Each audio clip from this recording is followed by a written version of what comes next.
Hey Yoga Mamas, Keya here, coming at you with a yoga tutorial about Vata type and Vata season. So if you have been hanging out with me last week, I talked about, on Yoga Wednesdays, I talked about what Vata was and what it meant in terms of seasonality. So if you didn't catch that one, then I'll tell you what it is now. So Vata is one of the 3 doshas of Ayurveda. Now, you know what yoga is, but Ayurveda is kind of the sister science to yoga. So whereas yoga is all about our kind of intimate connection with ourselves, learning ourselves, connecting with the divine and others around us, Ayurveda is more of the practical side of that. It's how do I live a practically healthy, balanced life in the real world, not in a cave somewhere.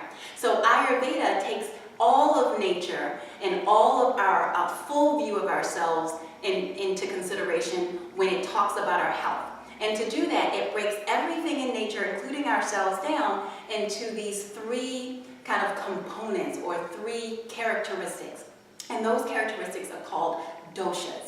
And a dosha is basically your unique combination of mental qualities, spiritual qualities, and of course, physical and emotional qualities, right? So there's 3. There's Vata, which is what I'm going to talk about today because that's the season we're in. There's Pitta, and there's Kapha. We'll talk about those 2 later when it's Kapha and Pitta season.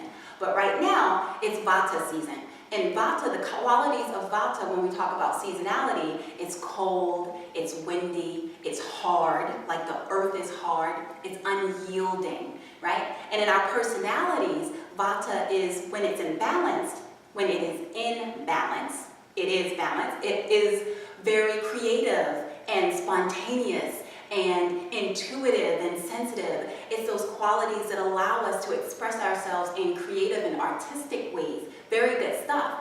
However, when Vata in our body is out of balance, then we tend to be more anxious and worried. We're prone to insomnia.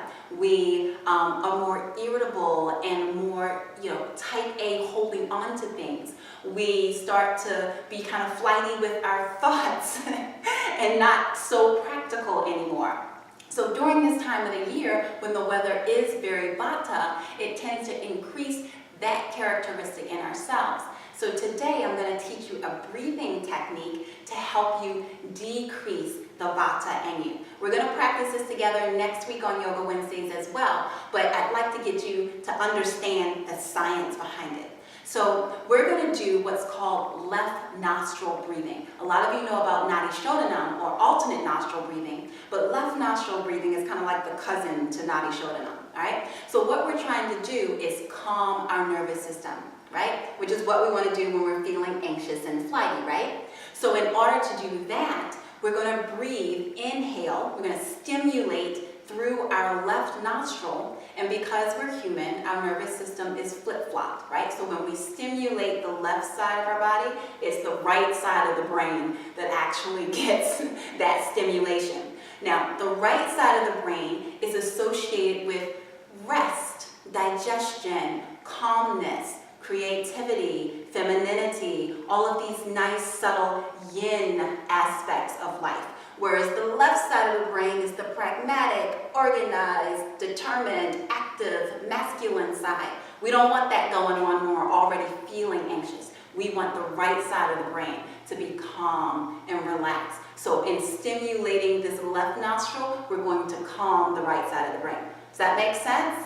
Okay, let's do it. So we're going to use our classic nostril breathing mudra, right? So we're going to have our thumb exposed on our right hand. We're going to bring the index finger and the middle fingers down and allow the ring finger to be exposed. We're all going to do this on the right hand, even if you're left-handed. I don't know, yogis have a thing about being right-handed.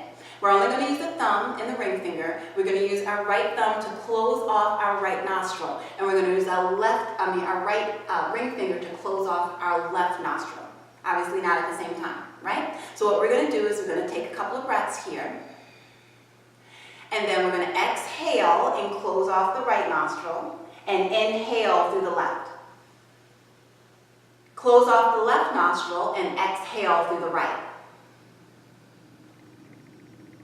Close off the right, inhale through the left. Close off the left. Exhale through the right. 2 more. Close off the right. Inhale the left. Close off the left. Exhale the right. 1 more time. Close off the right. Inhale the left. Close off the left. Exhale the right. And release. Take a couple of cleansing breaths. Inhale through the nose. Release the sound of ah. Ah. Do that again. Inhale through the nose. Release the sound of ah. Ah. Last time. Inhale through the nose. Release the sound of ah. Ah. Come back to center. Close your eyes for a second and notice how you feel. Yeah. Opening your eyes. Okay. So this is a nice kind of breathing technique you can use if you have insomnia and you're trying to get to sleep and not having any luck, right? And also that cleansing breath that we did is another little technique using a Bija Mantra to help us calm ourselves down. So maybe we'll talk about that in another yoga tutorial. If you do have any questions about this crazy mudra and this left nostril breathing or Nadi Shodhanam, alternate nostril breathing, or anything else regarding Vata season, because we're going to talk about it again next week, let me know in the comments and we can dish about it and get some clarity around it. Anyway, I hope you're having a fantabulous week and I'll see you soon. Take care.